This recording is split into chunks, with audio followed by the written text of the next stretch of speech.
परमानन्दमाधवं वसुदेवसुतं देवं कंसचाणूरमर्दनं देवकी परमानन्दं कृष्णं वन्दे जगद्गुरुं यस्याङ्के च विभाति भूधरसुता देवापगामस्तके भाले भालुर्दले च गर्भं यस्योरसिद्ध्यालराट् सोऽयं भूतिविभूषणः सुरवरः सर्वाधिपः सर्वदा सर्वः सर्वगतः शिवः शशिनिभः श्रीशङ्करः पातु माम् सर्ववेदान्तसिद्धान्त गोचरं तमगोचरं गोविन्दं परमानन्दं सद्गुरुं प्रणतोऽस्म्यहम्।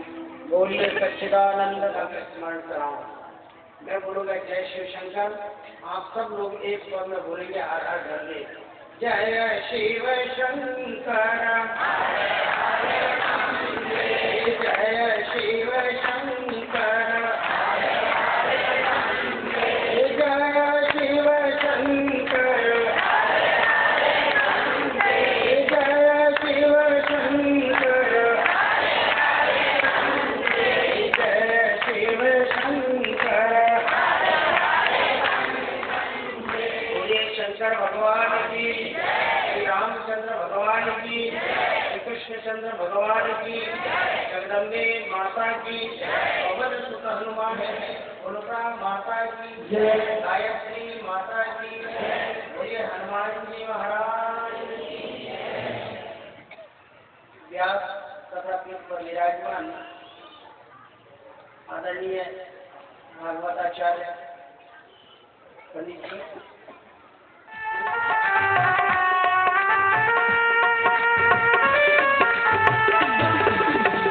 खेती बुआई मेरी तेरे नाम की, खेती बुआई मेरी तेरे नाम की, तेरे नाम की, तेरे नाम की, तेरे नाम की, तेरे नाम की, खेती बुआई मेरे तेरे नाम की, खेती बुआई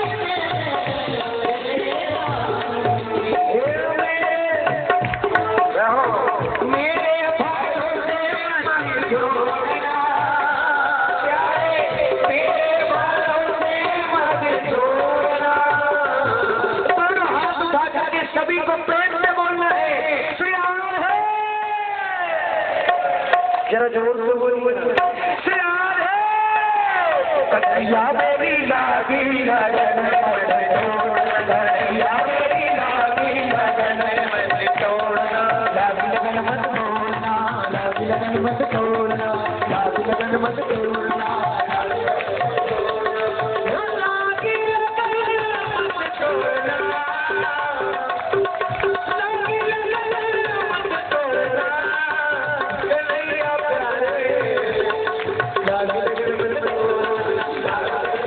तोड़ना, लागी लगन मत तोड़ना, लागी लगन मत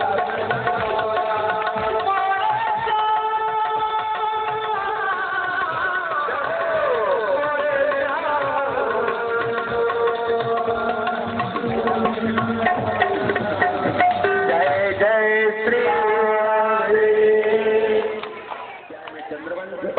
सूर्यवंश में राम जी की कथा आती है तो चंद्रवंश में श्याम जी की कथा आती है। और सुखदेव जी महाराज कहते हैं कि देखो परीक्षित, दो ही तो चरित्र हैं, राम चरित्र बड़ा पवित्र और श्याम चरित्र बड़ा विचित्र। राम चरित्र को जीवन में उतारने से कल्याण होता है तो श्याम चरित्र को सुनने मात्र से जीव का कल्याण होता है। और सुखदेव जी महाराज कहते हैं कि अगर हम ना सकते बिस्तर तुम वर्षतैरपि, अगर 100 वर्ष भी बीत जाएं और अगर अब तुम्हें रामचरित्र सूर्यवंश सुनाने के लिए बैठ जाएं तो 100 वर्ष का समय भी कम पड़ जाएगा। हम तुम्हें 100 वर्ष में भी सूर्यवंश नहीं सुना पाएंगे, परंतु राम जी के आगमन का समय अल्प समय में राम कथा की ओर हम गति करते हैं। सूर्यवंश में श्राद्धदेव मनु, जिनकी श्रद्धा नाम की पत्नी, इनके यहाँ पर कोई संतान नहीं हुई, पुत्रेष्टि यज्ञ कराया गया। यज्ञ के द्वारा एक बेटा हुआ और फिर बाद में 10 बेटा हुआ, एक च्वाकु, नर्ग, सरयती, दृष्टि, करस्वाण, प्रसाद, प्रसद, नवग, कवि इत्यादि, इन्हीं के द्वारा सूर्य वंश का विस्तार होता है। इनमें जो सरयाती नाम के राजा थे, जिनकी बेटी का नाम था सुकन्या, एक दिन सरयाती राजा के साथ में बेटी शिकार खेलने के लिए गई। जंगल में एक बाल्मीक दिखाई दे गया। उस बाल्मीक को देखा, बाल्मीक में 2 छिद्र दिखाई दिए, 2 लकड़ियां उठाई और उठा करके छिद्रों में लगा दी। और जैसे ही छिद्र में लकड़ियां चुभोई, छिद्रों से रक्तममन होने लगा। जब बाल्मीक हटाया गया तो उसमें देखा क्या कि एक मुनि तपस्या कर रहे हैं। जब उन्हीं मुनि को तपस्या करते हुए देखा तो मुनि बाहर निकले तो क्षमा याचना करने लगे। तब जाकर के चमन मुनि ने कहा कि जिसने मेरे नेत्रों को बंद किया है वही मेरी जीवन संगनी बनेगी। सुकन्या का विवाह चमन मुनि के साथ में संपन्न होता है और बाद में अश्विनी कुमारों की कृपा से चमन मुनि के नेत्र स्वस्थ होते हैं। तो अश्विनी कुमारों ने चमन मुनि ने तो जैसे ही भागीरथी ने गंगा मैया का आह्वान किया, बड़े कलकल नाद के साथ में गंगा मैया पृथ्वी की तरफ आने लगी। बिल्कुल कलकल नाद करती हूँ, बोलो गंगा महारानी की। अब गंगा मैया ने विचार किया, ओहो ये बाबा जी हमको जटाओं में लेंगे, अरे इनको लेकर के तो मैं रसातल में चली जाऊंगी। बोले बाबा ने सोचा कि हमको ताव दिखा रहे, देखो तो ये दिखा भी नहीं है तो किसको, हमको। तो बोले बाबा ने क्या किया, और जरा सी जटाएं बढ़ाई, गंगा मैया आई और गंगा मैया भोले बाबा की जटाओं में समाई। भोले बाबा ने जटाओं को पकड़ा और बांध दिया। भोले बाबा तुम्हारी जय जय जय, भोले बाबा तुम्हारी जय जय, ओ भोले बाबा तुम्हारी जय जय जय, भोले बाबा तुम्हारी जय जय। अब भागीरथी आगे सामने, महाराज एक नहीं, 2 नहीं, 3 पीढ़ी बीत गई तपस्या करते करते, तब जाकर के गंगा मैया को प्रसन्न कर पाए, तब जाकर के गंगा मैया को ला पाए और आपने जटाओं में समेट लिया। अब कम से कम जरा सी जटा तो ढीली कर दो बाबा। तो बोले बाबा ने क्या किया, जो अपनी जटा को जरा सा ढीला किया, गंगा मैया प्रकट हो गई। बोलिए गंगा महारानी की। परंतु एक गिलानी है, एक कष्ट है कि मेरे यहाँ पर कोई संतान नहीं है। एक बार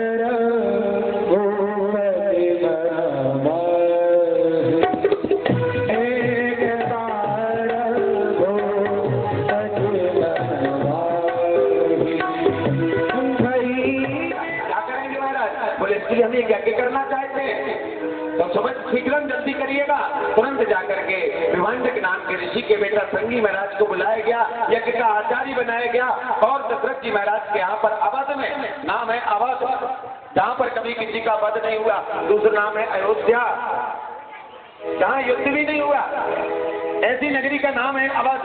वहां पर हो गया पुत्रेष्टि यज्ञ का शुभारंभ। और जैसे ही अंतिम आहुति यज्ञ वेदी में डाली गई, अग्निदेव चरु लेकर के प्रकट हो जाते हैं। बोलिए अग्निदेव भगवान की। यही विधि गर्भ सहित सब गाई, यही विधि गर्भ सहित सब गाई,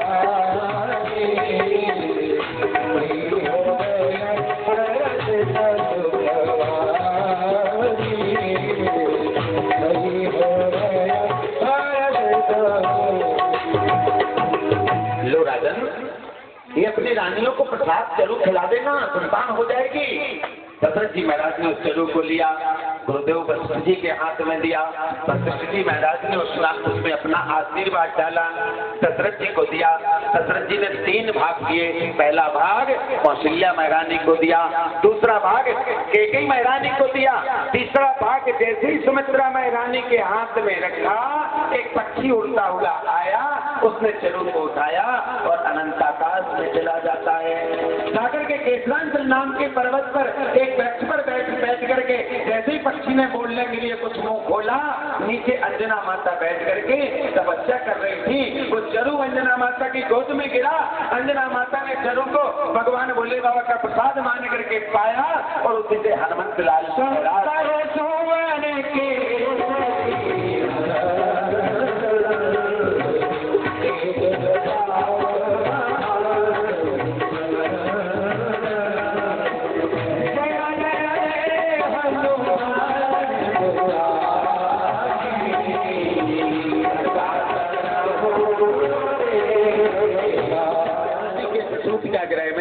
भगवान का चतुर्भुज रूप में अवतार हो जाता है। रामचंद्र भगवान बोले मैया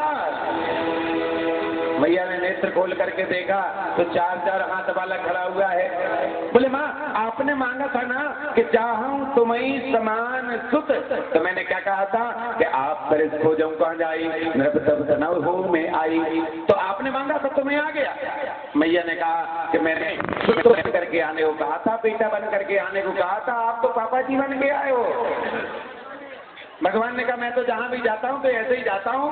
बोले क्या आवश्यकता है यहाँ पर 4 हाथ लगा करके आने की, ये अपने 4 हाथ अलग कर दो। तो भगवान ने तुरंत अपने 2 हाथ अंतर ध्यान कर दिए। बोले मैया अब देखो बाहर दरवाजे में संत महात्माओं की भीड़ लगी है, सरयू मैया भी उपनती जाकर के दशरथ जी महाराज की चौखट को छू रही है, वो भी दर्शन करना चाहती है। मैया देखो बाहर दरवाजे में भीड़ लगी, अब तो दरवाजा खोल दो। मैया ने कहा ऐसे कैसे दरवाजा खोल दो, अरे लोग देखेंगे तो क्या कहेंगे कि कौशल्या महारानी ने 20 हाथ लंबे बालक को जन्म दे दियो। अरे पहले छोटे तो हो जाओ, ऐसे कैसे काम चलेगा। भगवान ने सोचा बड़ी परेशानी है, कभी कहती है हाथ अलग कर दो, कभी कहती है कि छोटे हो जाओ, तो भगवान तुरंत छोटे हो गए। बोले अब तो दरवाजा खोलो मैया। मैया ने कहा नहीं अभी कैसे खोलो, अरे पहले ये लोग क्या कहेंगे। कौशल्या महारानी ने राजकुमारी प्रकट कर दिया, ये बढ़िया सूट बूट पहन करके जो तुम आए हो, ये सूट बूट की आवश्यकता नहीं, पहले ये सूट बूट निकालो अपने, ये कपड़े अलग करो, पहले नंगे हो जाओ।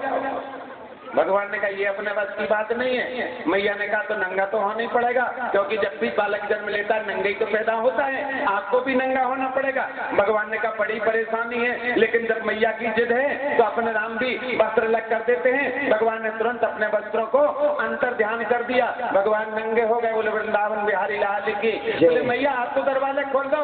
मैया ने कहा ना ऐसे कैसे खोल दें, तो अब क्या रह गया। बोले पहले रो तो। भगवान ने कहा ये अपने बस की बात नहीं है, बंधु बाप दादों से कभी रोई नहीं है, ये रोना धोना अपने बस की बात नहीं है। अब पहले तो मैया ने कहा कि सुनो हमारे यहाँ का तो विधान है कि अगर बालक जन्म लेते ही साथ ना रोए तो माता पिता को रोना पड़ेगा, तो या तो आप रो या फिर हम रोने के लिए बैठ जाएं, और हम रोने को बैठेंगे तो अभी पता चल जाएगा कि बालक तो हुआ परंतु, इसलिए ऐसा सिद्ध ना हो पाए, इसलिए पहले आप रो। तो भगवान ने कहा तो मैया रोना ही पड़ेगा। तो सुनी बचन सुदाना रोदन ठाना हुई बालक सुरे भूपा बैठ गए कृपाला दीन दयाला कौशल्या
कौशल्या में रानी के प्रसूति का ग्रह में भगवान का प्राकट होता है। और जैसे ही अब ये जैसे ही लाला के रोने की बात सुनी ना, तो एक सखी ने सुनी, तो एक सखी दौड़ पड़ी, दौड़ती दौड़ती गई दशरथ जी महाराज के पास में, जाकर कहा महाराज मेरा इनाम। किस बात का इनाम? अब तुम्हें काय का इनाम चाहिए? महारानी के यहाँ पर भी लाला का जन्म हुआ। एक सखी जाकर के पहुंची, हमारे लिए डबल इनाम। बोले क्यों? सुमित्रा महारानी के यहाँ पर दो लाला का जन्म हुआ है। तो इस प्रकार से दशरथ जी महाराज को अवगत कराया गया। और इधर भगवान क्रीड़ा करते हैं, भगवान वृद्धि को प्राप्त करते हैं। एक दिन विश्वामित्र जी ने आकर के लखन सहित देव रघुनाथा मांगा है, तब जाकर के मना किया। वशिष्ठ जी महाराज ने तब जाने के लिए आज्ञा प्रदान करी। संत महात्माओं के साथ में रहेगा, अच्छे संस्कार आएंगे, तब जाकर के वशिष्ठ जी महाराज के कहने पर दशरथ जी महाराज ने राम लक्ष्मण को प्रदान किया है। राम लक्ष्मण को लेकर के विश्वामित्र जी महाराज गए हैं। सबसे पहले भगवान ने ताड़का का उद्धार किया है और आगे गए हैं अहिल्या का उद्धार करते हैं। जाकर के दो वरदानों में एक राम को वनवास और दूसरा भरत को राज सिंहासन।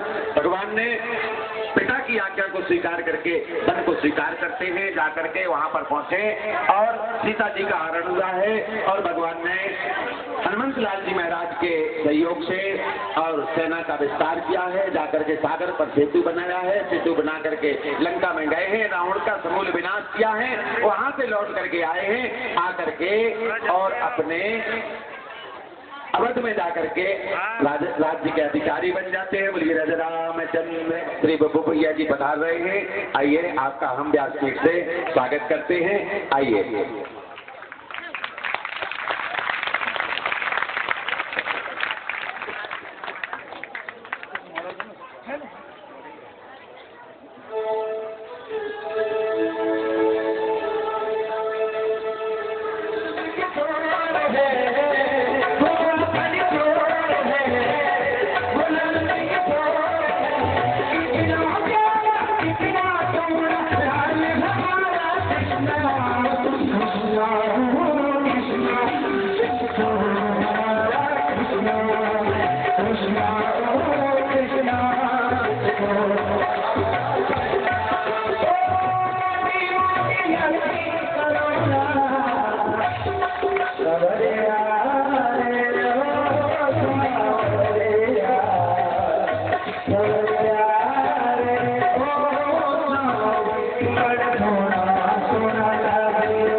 निमंत्रण और हमारी तरफ से सभी के लिए निमंत्रण मंडला में कुंभ में चलने के लिए माता व्यवस्था बुला रही है। उनकी पुकार को सुनते हुए हम सब दौड़ करके चलेंगे, बिल्कुल साथ हम सभी श्रोताओं सहित अपने भक्तों के सहित। बोलिए नर्मदा मैया की, बोलिए दुर्गा मैया की, बोलिए सभी संतों की।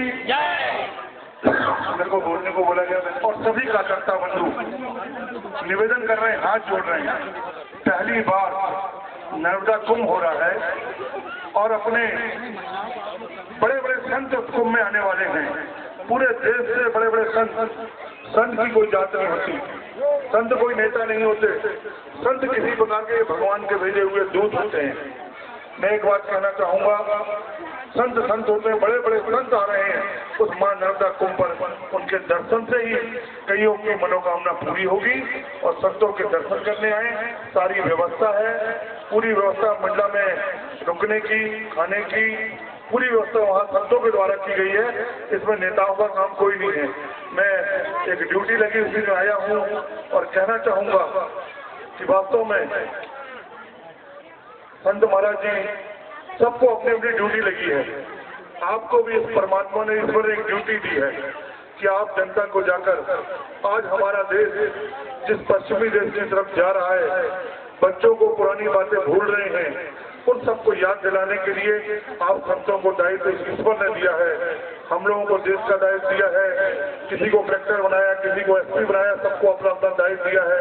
सब अपना अपना दायित्व ईमानदारी से निभाएं। ये दुर्गा मंदिर धनवंतरी नगर की मैं सभी संस्थाओं को मैं लेट आया उसके लिए माफी चाहूंगा, क्योंकि मैं भोपाल और लगातार मंडला रहा, तो मैंने कहा मैं आज जाऊंगा आपके बीच में। मैं लेट के लिए माफी, और संत जी से कहना चाहूंगा अगर कोई गलती हुई हो हम लोगों से, हमारे बीच के लोगों से माफ करें।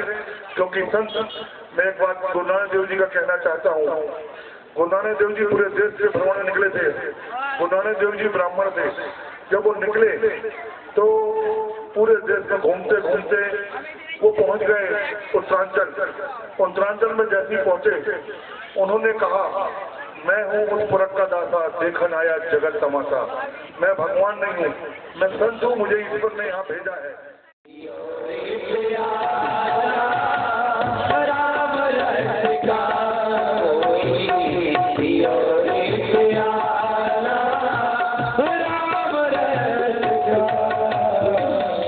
रामचंद्र भगवान की जय हो। बोलिए लखनलाल जी महाराज की जय हो। बोलिए रिपुसूदन महाराज की जय हो। बोलिए भारत लाल जी महाराज की जय हो। और ये भरेगा तभी जब पहले सुरत की रुद्रम परमाद्भुतम। महाराज, मैं जानना चाहता हूँ कि धर्मसिंह महाराज यदु के वंश में भगवान का प्राकट्य कैसे हुआ, आप जरा मुझे विस्तार से सुनाइएगा। तब जाकर के सुखदेव जी महाराज कहते हैं कि परीक्षित बस ये बताओ, अच्छा तुम्हारा संबंध क्या है? तो परीक्षित जी महाराज ने कहा, सरकार एक आध संबंध हो तो हम आपको गिना दें, यहाँ पर तो हमारे अनेकों संबंध हैं। बोले सबसे बड़ा संबंध कौन सा? बोले एक गर्भ में जब दो रहा करते हैं तो उनको सहोदर कहा जाता है। जब अश्वत्थामा ने ब्रह्मास्त्र से हमारी माँ उत्तरा के गर्भ को खंडित किया था, उस समय पर गोविंद ने आकर के हमारी रक्षा की, वो हमारे साथ में रहे। तो सबसे बड़ा संबंध तो हमारा सहोदर भ्राता का है। और अगर संबंध गिनाने के लिए बैठ जाए तो कितने संबंध? अरे हमारे जैसे, हमारे पूर्व पितामह वगैरह बड़े बड़े मगरमच्छों से, ये कौरवों जैसे मगरमच्छों से कैसे बच सकते थे? अगर गोविंद का सानिध्य नहीं मिलता तो उनकी रक्षा कैसे हो सकती थी? इसलिए सरकार हम उनका संबंध, कितने संबंध गिनाएं? अच्छा ये बताओ, सुखदेव जी महाराज तो गदगद हो गए। परीक्षित जी से कहा कि देखो परीक्षित, अगर तुम जैसा श्रोता मिले तो सुनाने वाले, क्योंकि श्रोता यदि श्रोता तो वक्ता पर वक्ता, और श्रोता यदि श्रोता तो वक्ता पर वक्ता। श्रोता यदि सुनने वाला मिले तो फिर वक्ता को सुनाने में आनंद आता है, परंतु यदि श्रोता सोने वाला मिल जाए तो फिर वक्ता पर वक्ता जो मन में आएगा 2 घंटे 2 घंटे बकेगा और वह वृंदावन बिहारी लाल की। और श्रोता 3 प्रकार के। पहला श्रोता, सबसे पहले कीर्ति मंत्र नाम के बालक को देवकी महारानी ने जन्म दिया। बलदेव जी महाराज उस बालक को लेके पहुंचे कंस की सेवा में, कंस के हाथ में दिया। कंस ने उस बालक को देखा, उठाया, ओहो ये तो पहला बालक, इससे कोई खतरा नहीं, लो वापस ले जाओ, दे दिया बलदेव जी को। बलदेव जी उस बालक को लेकर के चले। रास्ते में विचार करते जा रहे हैं कि देखो शंख दूसरे की फूंक पर बजता है, ढोल दूसरे की थाप पर चलता है, उसी प्रकार से मूर्ख का कोई भरोसा नहीं, कोई अगर जरा सी शिक्षा दे अब भी पकड़वा लेगा। इतने में देवताओं को चिंता हो गई कि अगर निर्दोष बालकों का वध नहीं करेगा तो पापाचार कैसे बढ़ेगा, अत्याचार कैसे बढ़ेगा, भगवान के आगमन में विलंब होगा। तुरंत नारद जी को बुलाया। नारद जी महाराज को बुला करके कहा, नारद जरा जाओ कंस के पास। नारद जी महाराज पहुंचे कंस के पास में, एक कमल पुष्प हाथ में है, लेकर के गए।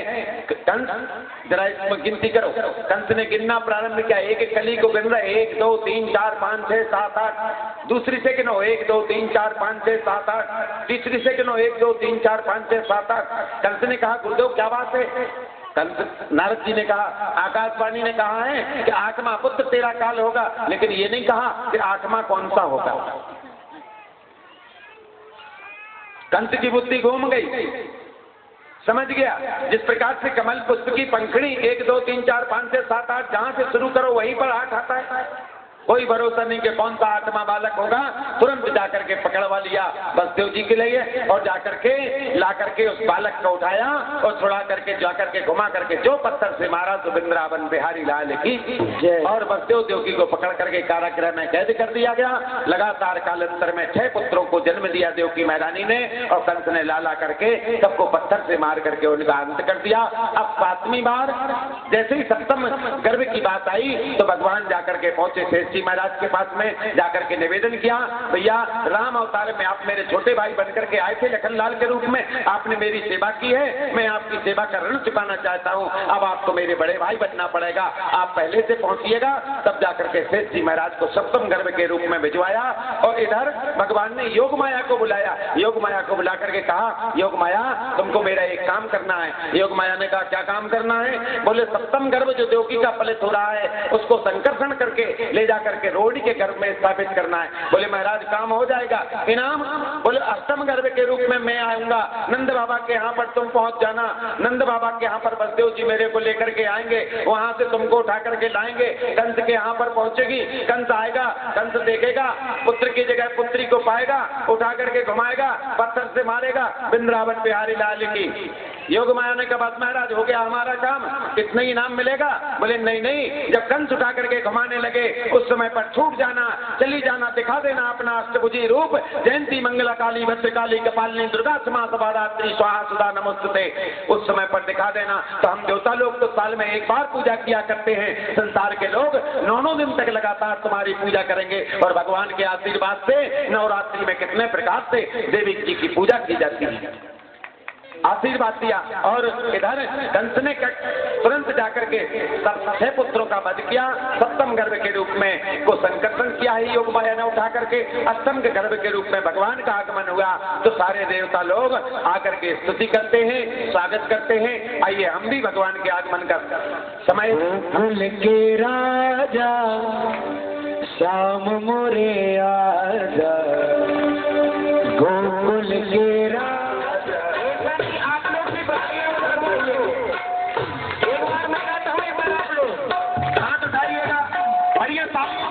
भगवान का स्वागत करें और कहें गोकुल के राजा श्याम मोरे आजा, गोकुल के राजा रसैया आजा, रात रसैया आजा, रसैया आजा, रसैया आजा, रसैया आजा, रात रसैया आजा।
बड़े जल्दी आगमन हो गया।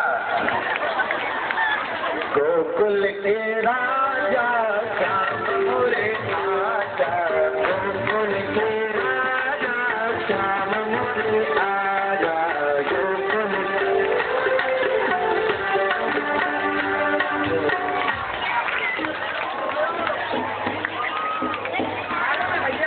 बोलिए बाल कृष्ण लाल की।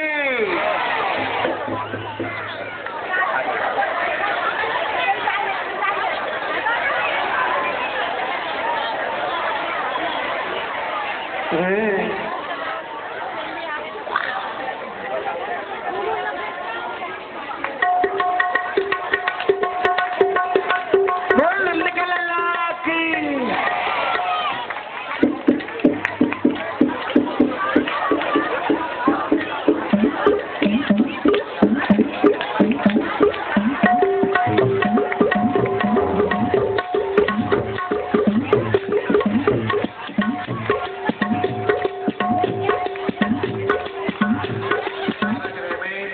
चतुर्भुज रूप में भगवान का प्राकट होता है। बोलिए बाल कृष्ण लाल की। जैसे ही बसदेव जी महाराज ने देखा हम स्वयं निपटा लेंगे, जाकर के भगवान नन्हे से बालक बन करके देवकी की गोद में कीड़ा करने लगते हैं। थोड़ा सा 5 मिनट के लिए बैठ जाओ बेटा।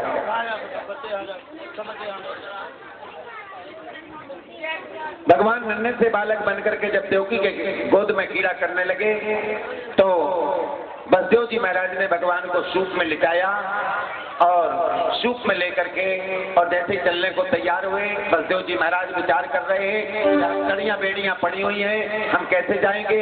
तो भगवान का स्पर्श मात्र से हथकड़ियां बेड़ियां टूट जाती हैं, दरवाजे खुल जाते हैं, जितने भी चौकीदार पहरेदार जो थे वो सब सो जाते हैं और भगवान को लेकर के बसदेव जी महाराज चले हैं। जैसे ही कारागृह से बाहर निकले, ऊपर मेघों ने सोच विचार किया कि देखो हमने कितना प्रयास किया, जब जब हम सागर के पास जाते थे गोविंद के दर्शन कराओ तो सागर हमसे कहता था अभी तुम जाओ जाकर के पहले बरसात करो, समय आएगा तो कराऊंगा। परंतु आज तो देखो हम भी घनश्याम और हमारा कमल कन्हैया भी घनश्याम, ये तो हमारा स्वरूप धारण करके आ गया।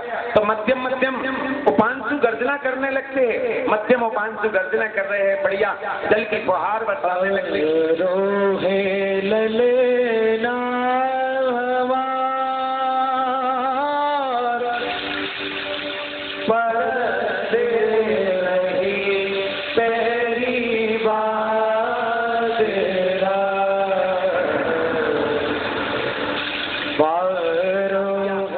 तो आज मैं कितनी सौभाग्यशाली नारी हूँ कि मेरे सामने मेरे पति नन्हे से बालक के रूप में पधार रहे हैं। तो चलो जरा इनके दर्शन तो कर लिए जाएं। तो यमुना मैया में जग के पास जैसे ही पहुंचे तो देखते क्या है कि यमुना मैया में तो बाढ़ आई है और यमुना मैया में जैसे ही कदम रखा तो यमुना मैया तो उफनाने लगी, मानो अपने पतिदेव को दर्शन करने के लिए लालाएं तोड़ने लगी। तो यमुना मैया जैसे ही ऊपर की तरफ बढ़ती जा रही थी, अब भगवान सूप में पड़े हुए हैं। तो भगवान ने देखा कि राम राम, अरे देखो इनको हमारे दर्शन करने की कितनी ज्यादा जाकर के पास पड़े सूप में से वहीं से पाद प्रहार किया और जो यमुना मैया को चरणों का स्पर्श मिला तो यमुना मैया नीचे बैठ जाती हैं।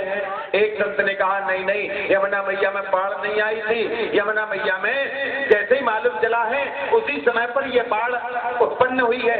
एक संत ने कहा नहीं नहीं, बात यह है कि देखो जब किसी कष्ट हुए नंद भवन के दरवाजे खुले पड़े हुए हैं, बसदेव जी महाराज ने सोचा कि आज तो दरवाजे खुले पड़े हैं, जाकर के सीधे नंदरानी जी के प्रसूत के गृह में पहुंचे हैं। वहां पर जाकर के देखा एक सुंदर कन्या पड़ी हुई थी, उस कन्या को उठाया है, कन्हैया को वहां पर लिटाया है और लेकर के वापस चले हैं। जाकर के कारागृह में पुनः प्रविष्ट हुए हैं। हथकड़ियां बेड़ियां पुनः लग जाती हैं, चौकीदार पहरेदार सब जाग जाते हैं और योग माया गला फाड़ फाड़ करके चिल्लाने लगती हैं। जैसे ही योग माया ने चिल्लाना प्रारंभ किया और सुखदेव जी महाराज कहते हैं देखो यही तो माया का प्रभाव है कि जब तक परमात्मा का सानिध्य था सारी वासनाएं जो थी वो सब सो रही थी, लेकिन जैसे ही माया के चक्कर में फंसा जीव सारी वासनाएं जागृत हो गई और योग माया ने गला फाड़ फाड़ करके रोना प्रारंभ कर दिया। जब चौकीदारों को मालूम चला दौड़ करके गए, कंस के पास में पहुंचे, महाराज तुम्हारा मारने वाला काल पैदा हो गया। ये देवता भी झूठे, आकाशवाणी में कहा था कि आत्मा पुत्र तेरा काल होगा, ये तो पुत्री हो ना हो इसका पुत्र मेरा काल ना बन जाए, इसी को नहीं छोड़ूंगा। घुमा करके जैसे ही पत्थर से मारने को तैयार हुआ उस समय पर छूट गई, दिखा दिया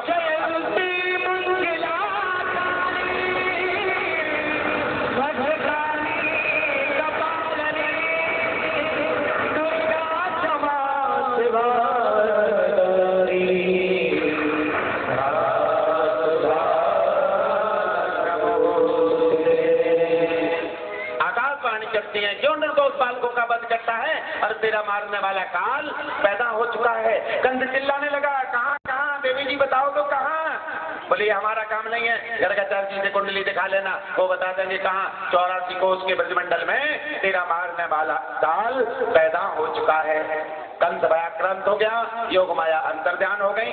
अब यहाँ पर कंस को व्याक्रांत रहने में। चले जरा नंद बाबा के यहाँ पर क्या हो रहा कि अचानक सुनंदा की निद्रा टूटी रात्रि में, और जैसे ही निद्रा टूटी नेत्र खोल करके देखा दरवाजे खिड़कियां सब खुले पड़े हैं। क्या बात है? फिर विचार आया, हो सकता है बेचारी भाभी काम करते करते थक गई होगी तो दरवाजे बंद करना भूल गई, चलो चलो दरवाजे बंद कर देते। तो उठी, जाकर के दरवाजे बंद करने के लिए चली। फिर विचार आया तो पहले चल करके भाभी को तो देख लें, भाभी की अवस्था क्या है। जैसे ही भाभी के कमरे में प्रविष्ट हुई तो जाकर के देखा तो देखती क्या है कि भाभी के बगल में एक नील कमल सदृश बालक पड़ा हुआ है, जिसके शरीर से दिव्य तेज निकल रहा है। तुरंत सुनंदा ने क्या किया, सुनंदा चिल्ला पड़ी, है गाओ है गाओ है गाओ। ब्रजवासी ने आकर के पूछ लियो का है गाओ? बोले कछूना है भाव। बोले का है? अभी तो चिल्ला रही थी कि है गाओ है गाओ है गाओ।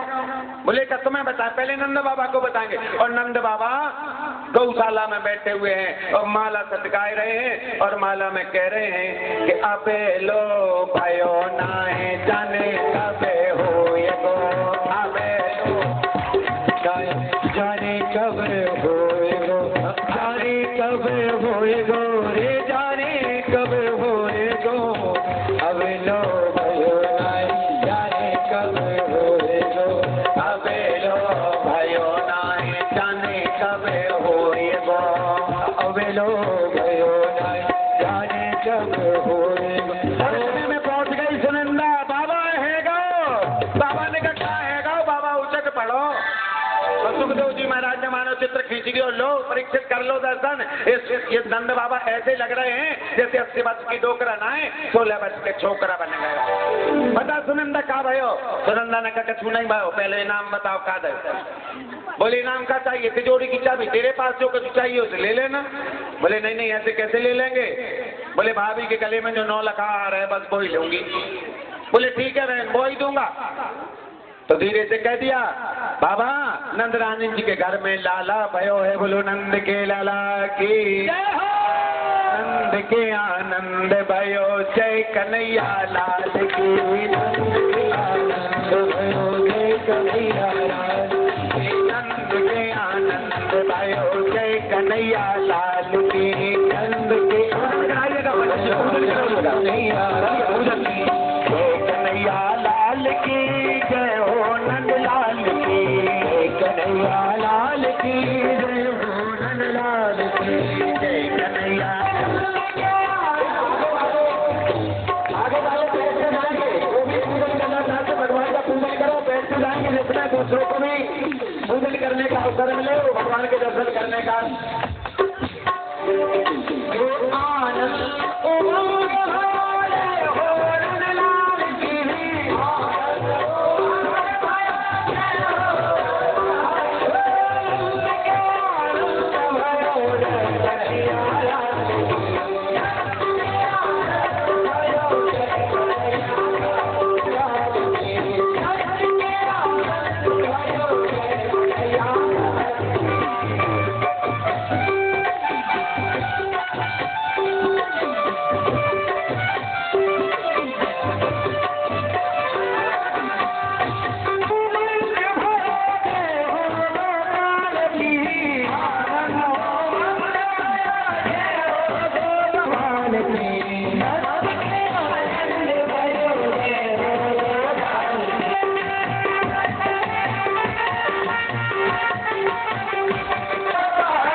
जिसमें दूसरों को भी आनंद मिल सके और आपको भी आनंद है। आप भीड़ भाड़ में वहीं पर करें, थोड़ा सा जगह बना करके जिसमें किसी को कष्ट भी ना हो और आपको आनंद की अनुभूति भी हो।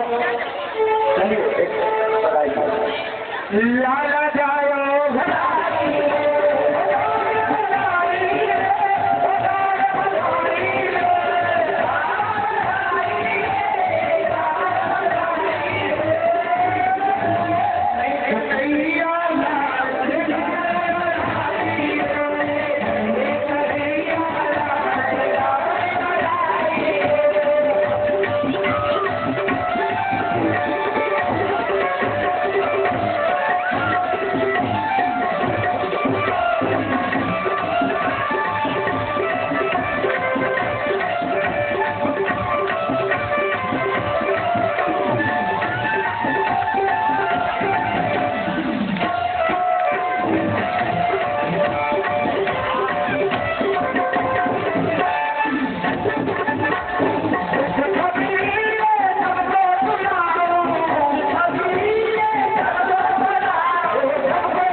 कन्हैया को खिलाने पड़े, कन्हैया तो मांगे में से खाएंगे, मैया खाएगी लड्डू।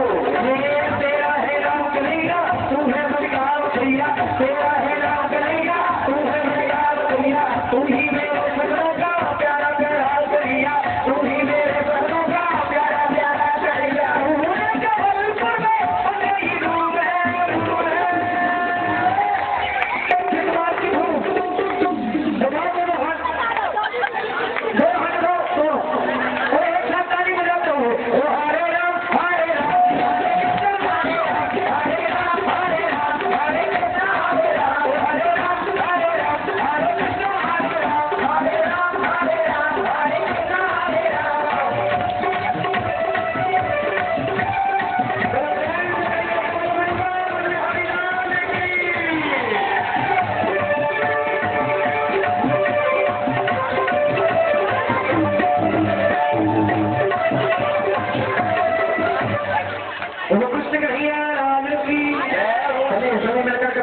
भगवान की आरती करेंगे, बाकी का जन्म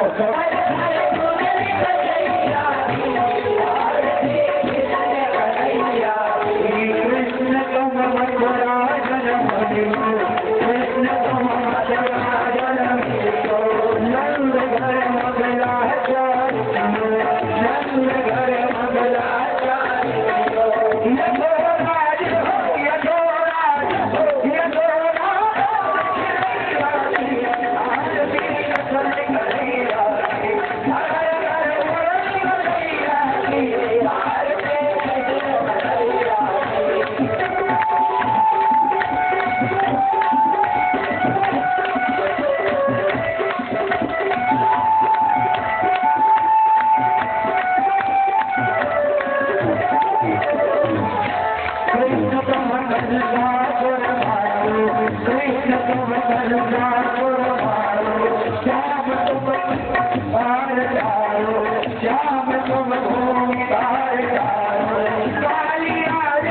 काली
तब तक एक भजन का आनंद लेंगे।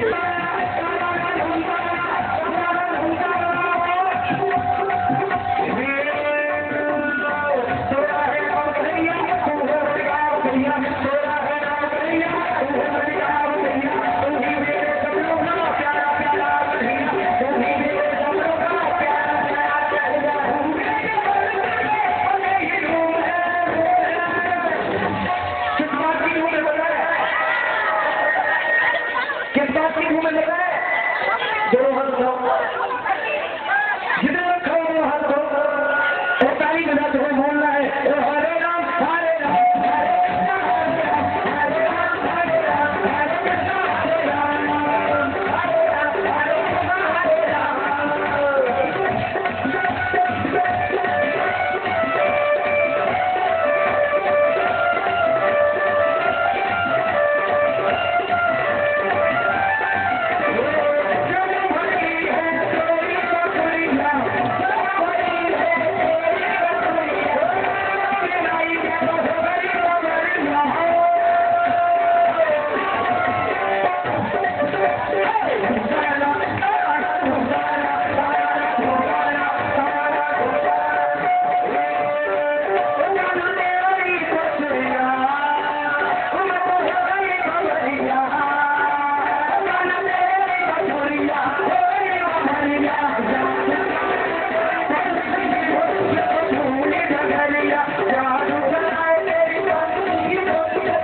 वंदन करें, चरण वंदन करें और इसी के संदर्भ और इसी के साथ कल दिनांक 2002 से सायं 6 बजे तक पंडित जी संजय प्रवाणी जी के अनुसार श्री गोवर्धन पूजा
बोलना है सभी को कि सामने आई जाइयो, सामने आई जाइयो, सामने आई जाइयो, सामने आई जाइयो। उलट खट बंदी वाले को भूल के आजा, मेरी अखियां तरस गई अब तो आजा। उलट खट बंदी वाले को भूल के आजा, मेरी अखियां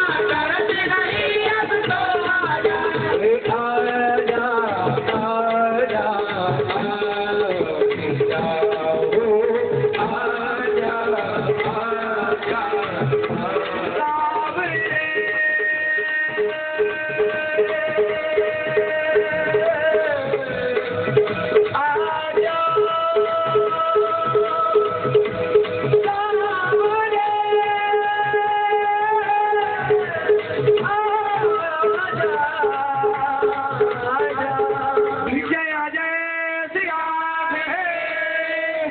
क्योंकि मालूम जो चल गया था कि नंदरानी के यहाँ पर कुछ होना है।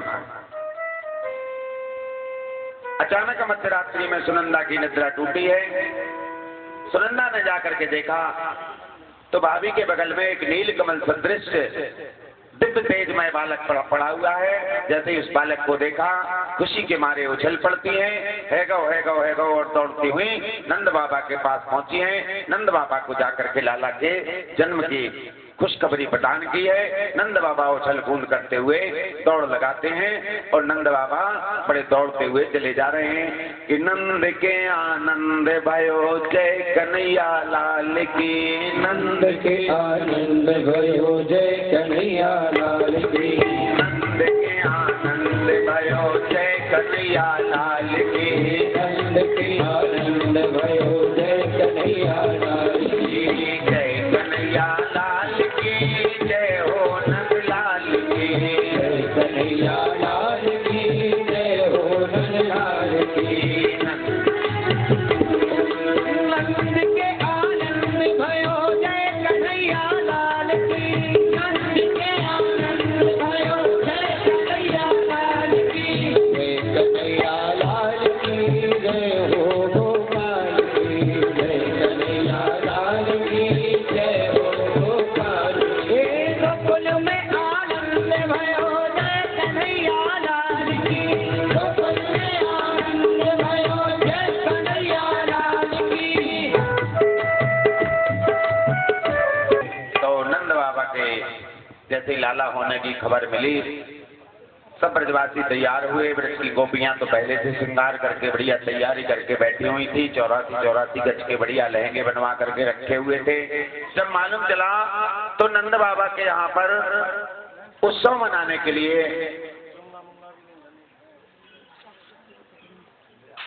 सब तैयार होकर के निकलने लगते हैं। और जैसे ही सब तैयार होकर के निकले हैं तो भागवत के दसम स्कंद के 5वें अध्याय के 18 श्लोकों में नंद महोत्सव का निरूपण किया गया। भागवत में 18,000 श्लोक हैं और नंद महोत्सव 18 श्लोकों में नंद महोत्सव का वर्णन सुखदेव जी महाराज कहते हैं। मानव भागवत के 18,000 श्लोकों का सार नंद महोत्सव में समेट करके इन 18 श्लोकों में समेट करके रखा हुआ है। बड़ा दीपोत्सव मनाया जाता है ब्रज में। नंद और यशोदा जो सबको आनंद प्रदान करे वो नंद, और जो अपना यश दूसरों को प्रदान करे वो यशोदा। तो नंद और यशोदा 80 वर्ष के हो गए नंद बाबा, परंतु छोरा छापरो तो अवेलो ना है भाई। नंद बाबा बड़े उदास बैठे हैं। एक दिन कुछ संतन ब्राह्मणन की मंडली आए गई। ब्राह्मण आए, नंद बाबा ने जाकर के प्रणाम किया। बाबा का सेवा हो, बढ़िया माल चखाओ। नंद बाबा ने खोल दिए खजाने के दरवाजे। ब्राह्मणों ने बढ़िया माल चखा और माल छक करके जैसी ब्राह्मण जाने लगे तो नंद बाबा ने जाकर के ब्राह्मणों का तिलक किया। तिलक करके जैसे ही प्रणाम किया तो ब्राह्मणों ने आशीर्वाद दे दिया, पुत्रवान भव। और जो पुत्रवान होने का आशीर्वाद प्रदान किया, नंद बाबा खड़े हो गए। अरे महाराज जी, कैसा आशीर्वाद आप प्रदान कर रहे हैं? हमारी उम्र अब 80 वर्ष की है गई है, अब कैसे हमारे यहाँ पर छोरा छापरो होएगो? नंद बाबा ब्राह्मणों ने कहा कि देखो बाबा, अब पानी निकल गई है तो ये मिथ्या तो होगी नहीं। अब जो होगा तो ठाकुर जी जाने। अब तो तुम एक काम करो, बढ़िया ब्राह्मणों को माल चकवाओ, हम बढ़िया भजन करते हैं, भगवान का गुणगान गाते हैं, और होगा तो भगवान की कृपा होगी तो जरूर तुम्हारे यहाँ पर 80 वर्ष की अवस्था में लाला का प्राकट हो जाएगा। तो नंद बाबा ने खोल दिए खजाने के दरवाजे। अब तो ब्राह्मण लोग भगवान का भजन कर रहे हैं और भगवान से प्रार्थना कर रहे हैं कि भगवान हमारे वचन की रक्षा करने के लिए नंद बाबा को एक लाला प्रदान करो। और आज उन ब्राह्मणों के आशीर्वाद से 80 वर्ष की अवस्था में नंद बाबा के यहाँ पर लाला का प्राकट हो जाता है। बोलो नंद के लाला की। तो जैसे ही सब प्रजाति जय जयकार करते जा रहे थे, बोलो नंद के लाला की, बाल कृष्ण लाल की।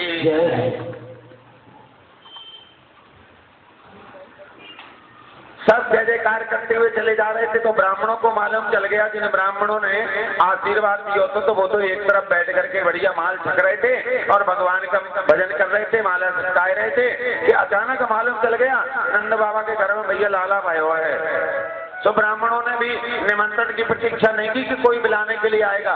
नंद बाबा ने ब्राह्मणों ने अपनी पोथी पत्र दबाए और नंद भवन की ओर चलने लगते हैं।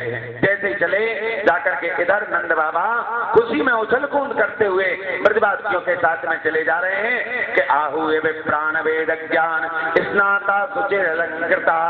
नंद बाबा ने ब्राह्मणों को देखा, जाकर के प्रणाम किया। महाराज दंडोत। महाराज ने कहा है नंद, तुम्हारे घर में लाला हैगा, तुमने बाकी हमें कुछ की खबर तक ना आई दी। बोले बाबा हम तो आप ही के पास आए रहे थे, नंद लाला भयो है, अभी हमने बाकी दर्शन भी ना किए हैं, अब बताओ हमें आगे क्या आदेश है। तब ब्राह्मणों ने कहा कि देखो बाबा लाला भयो है और बाकी दर्शन करने के लिए जानो है, तो क्या ऐसे ही जाओगे? जिन ठाकुर जी की कृपा से तुम्हें लाला की प्राप्ति हुई है, पहले जरा ठाकुर जी को धन्यवाद तो दे दें, जरा ठाकुर जी की पूजा पाठ तो कर लें, फिर जाकर के तुम लाला के दर्शन करना। बोले क्या करना पड़ेगा? बोले जाओ पहले एक काम करो, स्नान बना करके आओ। तो नंद बाबा ने लगाई दौड़, आंख बंद करके जाके यमुना जी में 108 डुबकियां लगाई, दौड़ करके आए। अब तो जाएं दर्शन करने के लिए। ब्राह्मणों ने कहा नहीं नहीं अभी नहीं।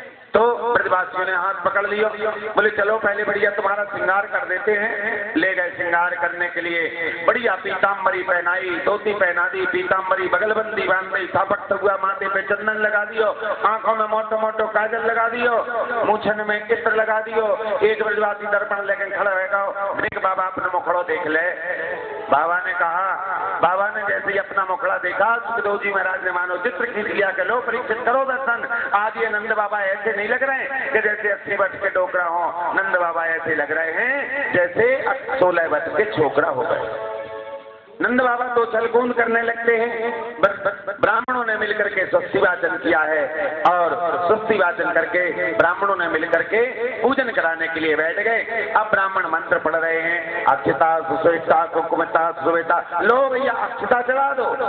तो नंद बाबा ने दही चढ़ा दिए, भैया फूल चढ़ा दो, सोने जल चढ़ा